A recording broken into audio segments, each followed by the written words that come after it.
place award and presented to number 71, Mike McMillan.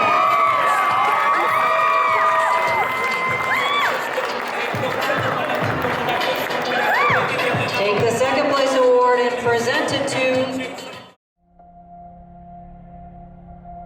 doing the right thing in the right way to get the right results. Inspiration to action is that which motivates you to act because you want to. Success is achieved and maintained by those who try and keep trying. Last of all, the only thing in the world that can take you to your goals in life is your mind, its effective use, and following through on the good ideas it supplies you. We have a lot of people with genetics. What's the most important aspect, whether it's mental or physical, to make a champion in your mind? Mental, because if you don't have that mental attitude, you'll never make it because it's so hard. A lot of people give into it and then they quit because it's not focused here. You got to have it there. Be enthusiastic about life. Man, you only got one life. Take advantage of it. Enjoy it.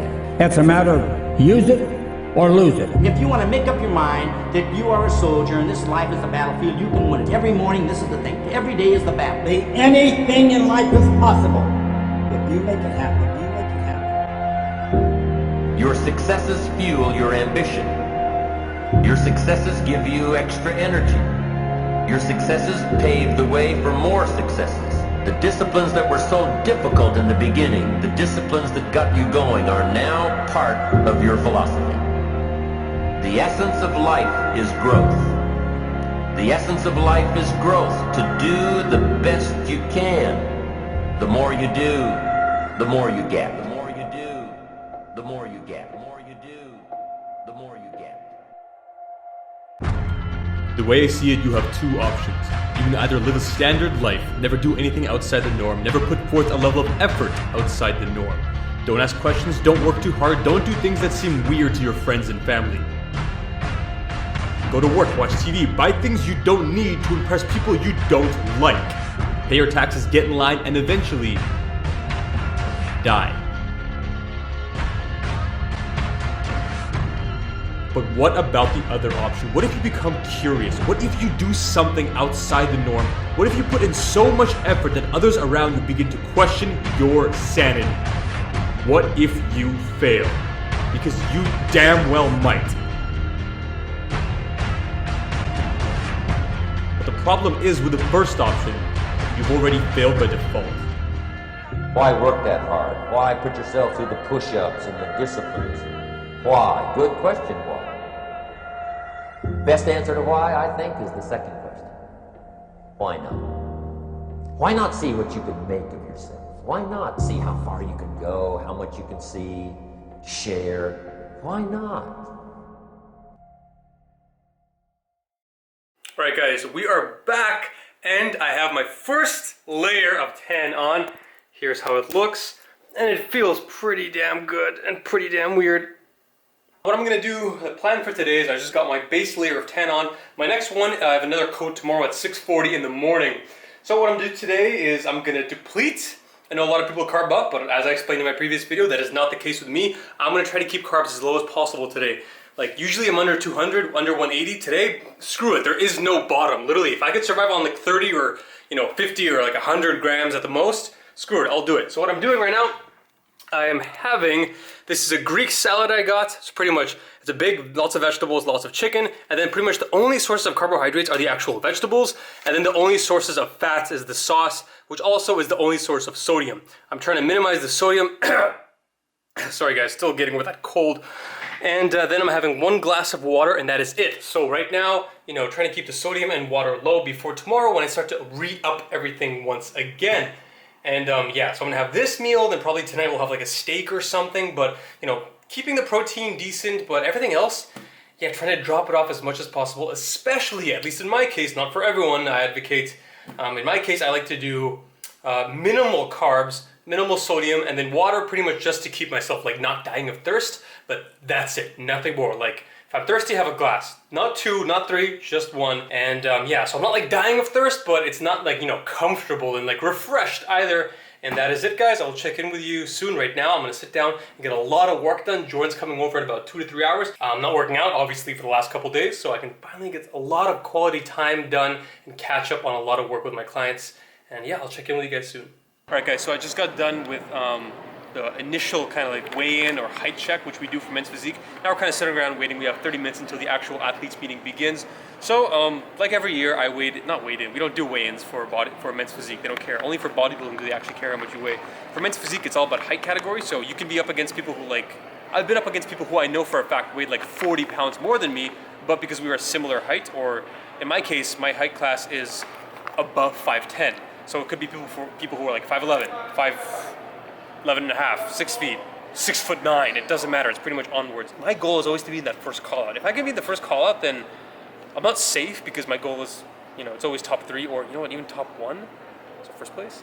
But yeah, first call out is definitely like the initial priority of mine. If I can get first call out right away, it's like the day is a complete failure, and then from then on we can aim higher and higher and higher. But yeah, everything looks good so far, and this year I can honestly say that, at least from what I saw in terms of the athletes meeting so far, the people who are like sitting down, getting ready, and in terms of tanning, there's some good guys. The competition is stacked. Like when I was tanning, I only saw a couple guys, which is like 1/4 of who I'm competing against. It's like a very small sample size, and even then I saw 2 or 3 guys who were like, damn, like chest popping deltoids the size of basketballs. I'm just like, okay, so maybe it's gonna be a little bit harder this year. But nonetheless, theoretically, I'd always rather place worse in a more competitive, and I'm so dry right now.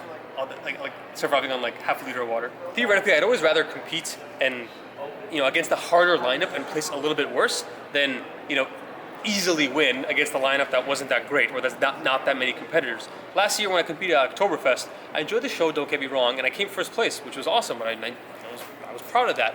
But the competition wasn't as stacked, as I think it was in. I'm like, is this flexed? The competition wasn't as stacked as I think it was for this show when I did it last year, even though I placed 3rd place. So it's kind of like, I don't want to just, I'm not trying to sound overconfident here, but I don't want to just shoot fish in a barrel. I want to be up against the challenge. I want to be up against guys who really make me work for it. Up against guys who allow me to push myself better. Because if you come first place, it's kind of like, all right, that's it. I can do the same thing next year. But no, I placed 3rd last time. I have to come in, the same, if not better. I have to come in more conditioning, more muscle mass to place higher. That's what I'm trying to do this year. That's what I'm going to keep on trying to do in my future, upcoming years. So I'd always rather compete against people who are a little bit better than, take the easy win. That's just not my style. You, Myron. Babe, did you feel like people were looking at you, thinking that you were going to be tough competition?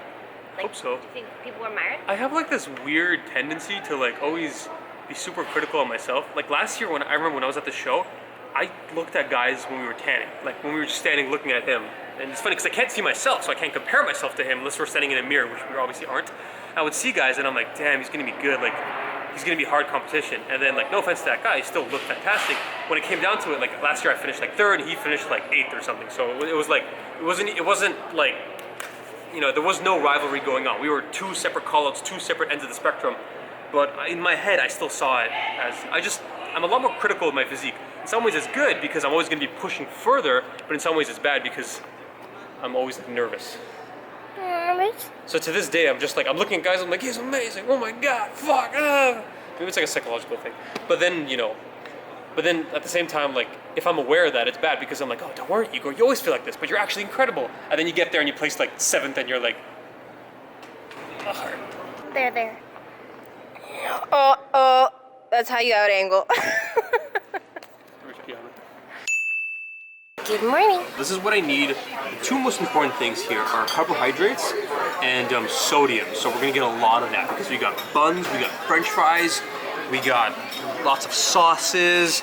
I'm gonna just drown the French fries in ketchup. There's a lot of good stuff going on here, and this is gonna be the main meal that I need to fill me up. And it's about 8 o'clock in the morning. I'm probably not gonna be on stage until at least noon at the earliest. So it's a 4-hour window, which is still a little close. Tanning took a while. Ideally, I would say a 5 to 6 hour window between your big carb up sodium meal and going on stage, but in this case it'll do. So I'm gonna have this, I'm gonna have 1 to 2 glasses of water. So I'll be drinking water to stay hydrated, but not gonna be chugging water. My main goal for this meal is to fill me out, but not have me bloated to the point where my stomach is protruding because of just the sheer volume and mass of food. Because if you have all this glycogen, you have all this sodium, but you don't have any water, it's not gonna do anything, right? You need, that stuff is just what, like, That's true. The sodium brings in the water, and Yeah. the glycogen binds the water, but you can do all this, but if you don't do that, it's like a partnership. You need all three, ideally. And yeah, so we're gonna do this and then probably have a little bit of candy, you know, like an hour, 2 hours, 3 hours, pretty much, maybe like 20 minutes before you go on stage, just like snacking on little things, pumping up, snack and eat, get up there. And yeah, that'll be it. So this is probably like, I'm not sure, like 1,000 calories, and maybe, just maybe, we'll have some more snacks after this. Maybe some apple pie, maybe some pancakes, I don't know, I can do whatever I want. All right guys, time to get creative.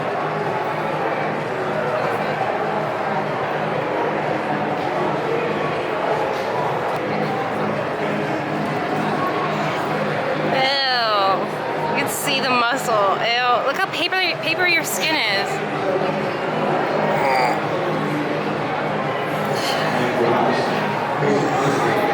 Alright, looks quite pumped, that arm. I'm kind of pumping, eating. Oh my god. Candy. We got the good stuff. We got sour watermelons, sour Coca-Colas, Snickers bites, and then I already ate all the big feet. These are my favorite. Let's go over this super quick. There are certain muscle groups you pump up, and certain ones you don't. For bodybuilding, legs are visible. Men's physique, they're not, so it doesn't matter. But, major tip, don't pump up your legs. They're gonna seem like swole, but it's gonna be hard to contract them. It's gonna be hard to see all the definitions, striations, the feathers. Don't do that. Also, I don't pump up triceps. Same concept. Triceps look swole and big, but you can't like flex them and get that horseshoe. You end up just like these big blobs of balloon on your arm. Muscle groups I do pump up, especially chest, biceps, deltoids. Yeah, that's it. Abs, like, optional kind of, because abs is kind of the same thing. If you pump them up, it might be, if you do it too much, it might be hard to contract them on stage, because nobody wants to see your abs big and full. They want to see them like, you know, the definition of serratus, like, ripped. So I say, yeah, maybe do a little bit, don't take it too much, literally just like 20 to 30, like, kind of like air crunches with your legs up in the air, and that's it. What about back? Back's a good idea to pump up. The problem is it's very hard, because how many places have like pull-up machines? I've seen people doing pull-ups like on this, so I might give it a try later. Sometimes people take the cables and they'll put it on like a doorknob and they'll come into rows. You might do that, but my number one priority is by far just overall arms for vascularity, deltoids, chest, and chest. My back is probably my best muscle group, so I gotta pump it up. Gotta take advantage of it. Pretty much everyone, a lot of guys look really good here today. So, yeah, I need to take advantage of what I can get. We don't know what this thing is, but...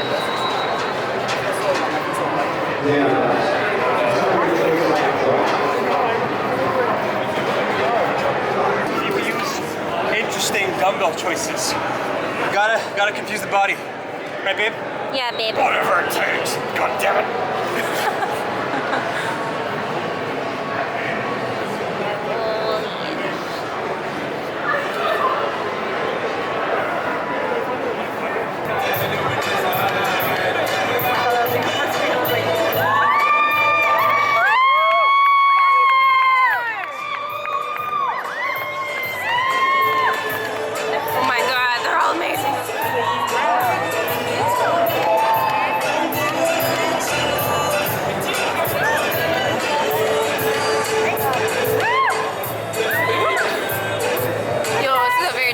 tough competition.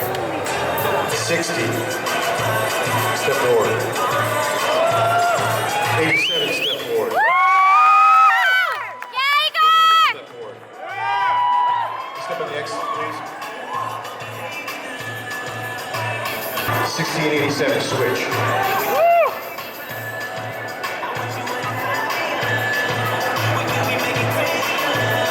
Core turns right.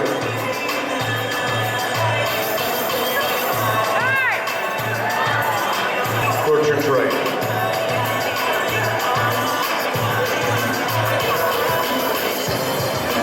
Yeah, Igor! Core turns right. Keep it going, Igor! Yeah! Facing on stage, please. Great.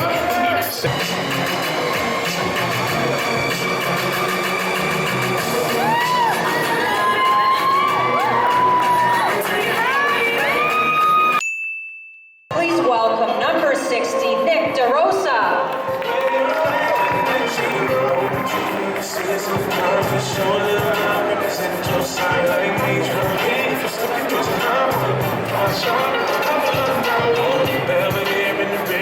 Our next competitor is Igor Opashansky. A big thank you to his girlfriend Jordan, Team Alphalete, My Protein, his YouTube family. Please welcome number 87, Igor Opashansky.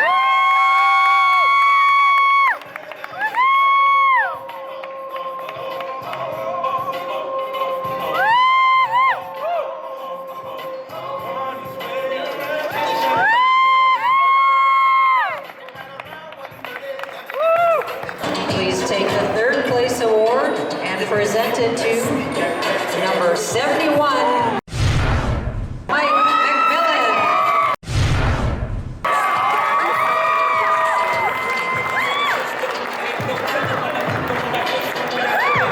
Take the second place award and present it to number 87, Igor Opashansky.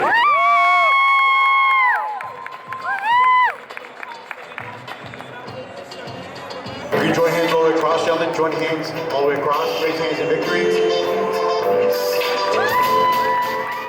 Hey guys, okay, so that is it. That is the end of my 2016 competitive season. Sorry if this video, took a little while to put up.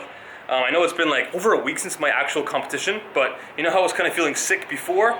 Well then actually, on the day of the show, I popped like 4 Advil, a bunch of water, and I kind of felt better for like those precious 6 to 8 hours for the show, but then I kind of started feeling bad again. And then the last, 5, 6, 7 days I've been kind of like bleh again, but I'm back to normal now. Finally, because of, not dieting and, this influx of carbohydrates in the form of like fruits and vegetables and water and just, everything just, the rest and, not going to the gym for a few days, everything came together and I feel so much better and I'm, it's so good to finally be able to say that.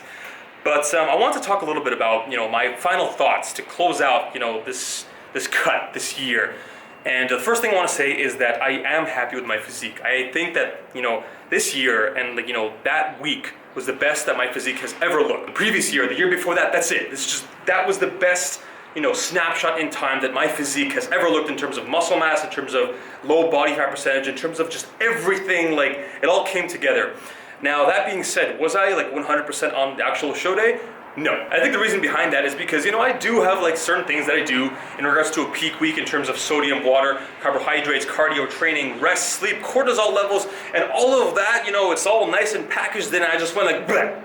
And pretty much the day of the show, all I cared about was actually having, the health, for lack of a better word, or the energy to get up out of bed and go on stage and flex everything for like 30 minutes, which is actually pretty difficult, if you guys haven't done it. Yeah, so I would probably say that like the best physique I've ever had was probably like 6 to 7 days out from the show, like in that Ascension video, Ascension episode 15, I think, when I was just posing in the gym. The lighting was good, like my physique was pumped up because I had like a little bit of a refeed the day before, and everything just looked friggin' awesome.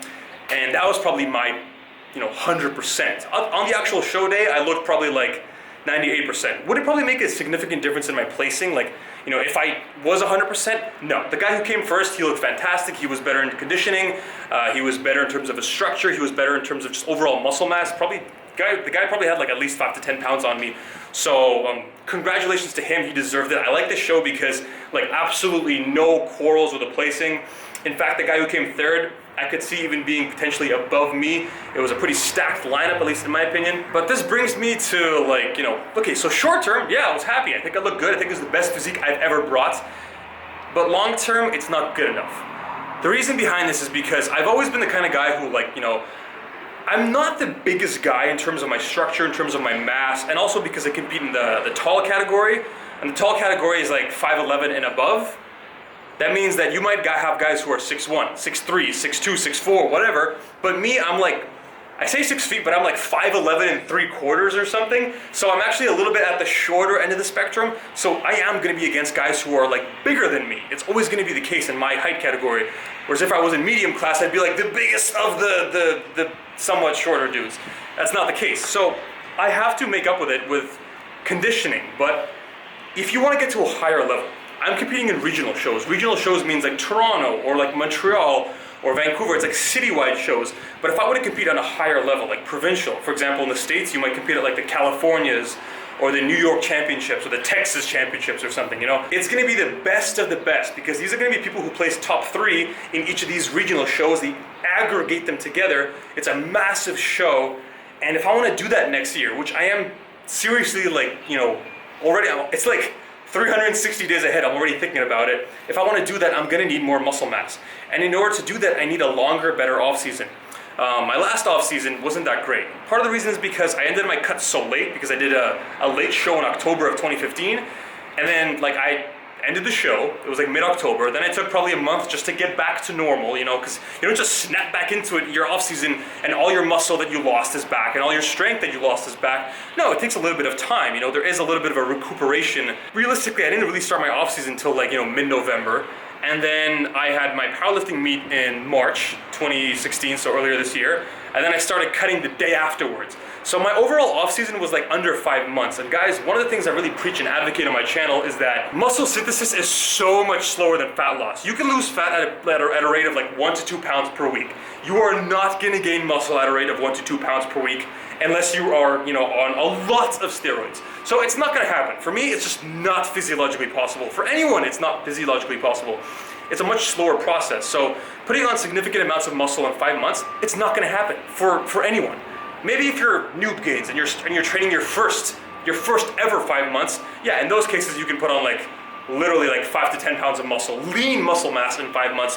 For me, it's just not possible. So what I need is a longer off season. So that is why this year I am getting into it like now, like quickly. I want a long, consistent off season. I want to put on a lot of strength with a lot of good, consistent programming, and I want a longer off season. We are talking 7, 8, 9 months of lean, you know, lean bulking, as opposed to like what I did last year, which is like 4.5-ish months. So we're gonna double that. It's gonna be a lot more consistent. It's gonna be a lot more methodical, you know, in terms of my programming. And I do want to get my lifts up. Now, how I'm gonna do that, I'm gonna talk about in a future video. You know, all the mechanics of what I'm gonna be doing, how I'm gonna be doing it, my nutrition, my strength, programming, everything. But I just want to show you guys and let you know like what my goals are. And the other thing I want to mention before I close out this video is just a huge thank you to each and every one of you. And you know, like I am hypercritical of my physique, like I mentioned earlier in the video. And there are often, like when I was on stage, there were guys who who ended up finishing below me, but I was confident in my head that that's it. They're gonna be ahead of me. I'm gonna have to settle for like 4th or 5th.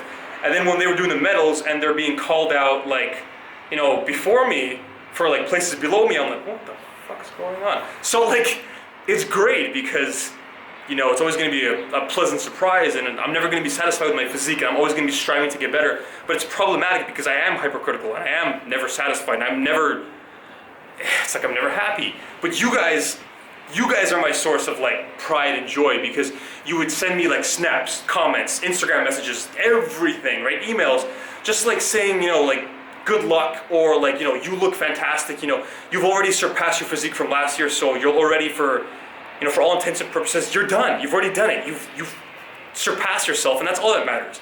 At the end of the day, like, you know, we may be on stage, we may be competing, there may be judges, but it's not you versus me. It's me versus me of last year. It's me versus me of next year and the year after that. And that's all that matters, because genetically speaking, we are built so differently that it's almost, you know, bodybuilding is a ridiculous sport when you think about it, because, you know, like in hockey, basketball, soccer, you can get better, you can get smarter, you can practice your skills. Bodybuilding, here's your genetic blueprint, work with it. And that's it, for the rest of your life. So, the fact that you guys, you know, you keep me on track, you remind me that, like, it doesn't matter what he or she looks like, all that matters is what do you look like now, what did you look like before, did you improve, yes or no? And I think the answer is yes. And you guys reminded me of that, and I'm really happy and grateful for each and every single one of you. I also want to say, like, you know, a big thank you to, like, you know, my entire, you know, athlete team. The morning of the show I was kind of feeling like, you know, stressed out, nervous, or like I was kind of still feeling a little bit sick. So to have, you know, all their messages at like 9, 10, 11 in the morning before I even went on stage, you know, like just saying, like, you know, good luck, it means so much to me, especially because a lot of them, you know, are competing soon or have recently competed. So we're all going through the same, you know, mentality as a team. So, you know, that just meant a lot to me. And yeah, guys, I don't want to ramble on too much, which is probably too late because this video is 9 minutes long. Good job, Igor. But I just want to say, you know, a final huge thank you. And so overall, am I happy with my physique this year? Yeah, I am. Am I satisfied? Not even fucking close.